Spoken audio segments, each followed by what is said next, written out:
Il y a des pièges dans le chemin où nous marchons. Il est bon, de temps à autre, d'en rappeler l'existence.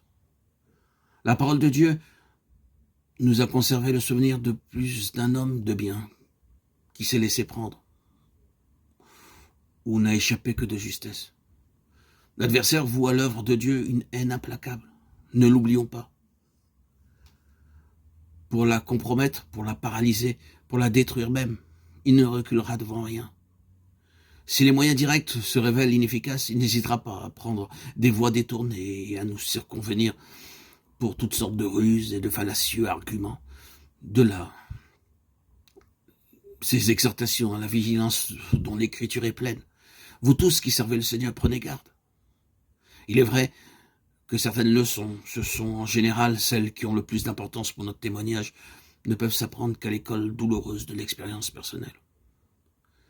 Mais cela ne nous dispense pas de faire notre profit de l'expérience des autres et de nous laisser éclairer par un exposé à la fois spirituel et pratique de la parole de Dieu.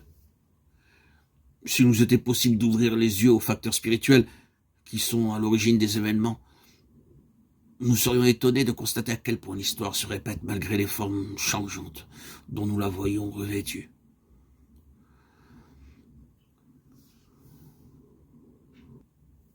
C'est une chose mauvaise que de se glorifier mal à propos.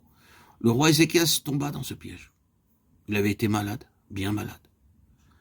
Sans une intervention de Dieu, il ne se serait jamais relevé. C'est à l'un de ces actes de Dieu, en réponse à la prière de la foi, qu'il doit sa guérison et la prolongation de vie qui lui est accordée. Le voilà donc sur pied. Il va se remettre à l'œuvre pour poursuivre le ministère important que Dieu lui a confié.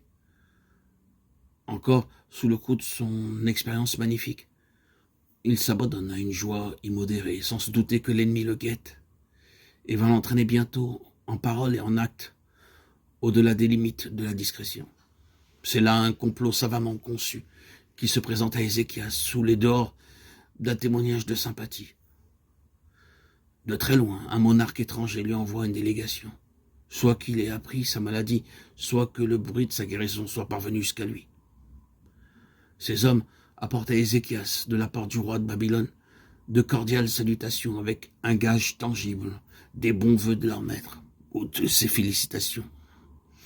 Il n'y avait là, en apparence, tout au moins, qu'un acte d'aimable courtoisie.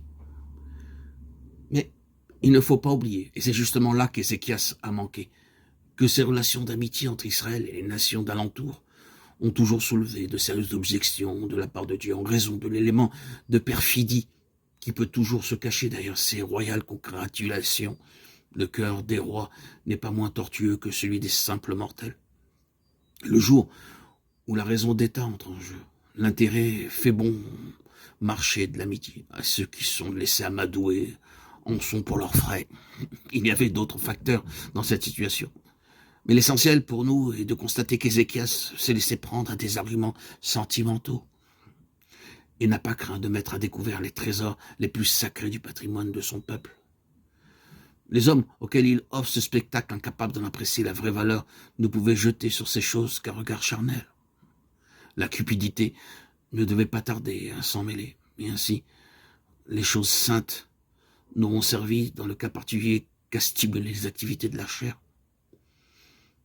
Lisez cette histoire dans le chapitre 20 de 2 Rois et vous verrez le rôle que joua l'acte inconsidéré d'Ézéchias dans le drame national qui devait se dérouler quelques générations plus tard. Que représente-t-elle donc ces choses de prix, cet argent, cet or, cette huile précieuse, ces aromates, cet arsenal? Il y avait là un peuple dont les relations avec Dieu avaient un caractère spirituel tout à fait spécial. Ces trésors n'étaient autres que les trophées de sa vie intérieure. Le feu de l'épreuve avait passé sur cet or, comme sur eux. Et du creuset de l'expérience, il était sorti quelque chose de glorieux. Cette action constante du Saint-Esprit est évoquée par l'huile sainte, en sorte que tout ce qu'Israël avait de précieux était concrétisé là. La chair n'a pas le droit de regarder à ces choses. On n'en doit pas faire montre à ceux du dehors. En outre, ce sont des biens dont on ne doit pas tirer gloire pour ce qu'ils sont en eux-mêmes. Pas plus que des bénédictions, des qualités spirituelles, des richesses spirituelles, des dons spirituels. Ce sont des choses sacrées. Et elles ne peuvent conserver ce caractère que si on les maintient toujours dans la relation la plus étroite avec celui qu'elles rappellent. Car après tout, ce sont ses perfections à lui. Et si nous en avons notre part, ce n'est pas pour les exhiber ou pour exciter la curiosité malsaine des gens du dehors. Ce qui résulte de nos crises spirituelles ou d'un nos commerces avec Dieu ne peut pas être expliqué à quelqu'un qui n'est pas spirituel. Et l'on ne saurait en faire état pour obtenir des avantages ou des faveurs.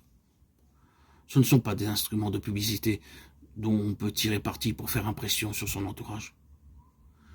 Nous ne voulons pas dire par là qu'il soit nécessairement déplacé de se glorifier dans le Seigneur. Il y a une façon de rendre témoignage à la puissance de Dieu avec à-propos et sobriété qui est tout à fait légitime. Mais devant des personnes qui n'ont pas fait l'expérience de la croix et qui en sont encore à marcher selon la chair, il y a des choses qui ne peuvent pas être dévoilées sans danger. Elles risquent d'exciter une curiosité de mauvais aloi et des appétits charnels. Le Seigneur lui-même ne se fiait pas aux hommes dans ces choses-là parce qu'il savait ce qui était dans l'homme.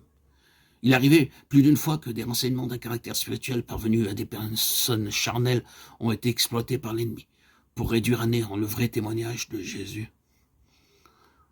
Pour qu'il possède les richesses de Christ, l'ombre de la croix est le seul lieu où l'on puisse en faire un usage licite. Il ne faut pas oublier que la chair est toujours prête à courir après la puissance, la gloire, l'influence, le prestige, la réputation, la possession personnelle. Divulguer les choses saintes sans mettre l'accent sur la circoncision spirituelle et sans présenter la crucifixion avec Christ comme une nécessité indispensable pour prévenir l'intrusion de la chair, c'est s'exposer à une expérience amère. C'est risquer de voir le témoignage anéanti dans sa vraie valeur spirituelle par la suite qui aura été donnée à nos paroles intempestives.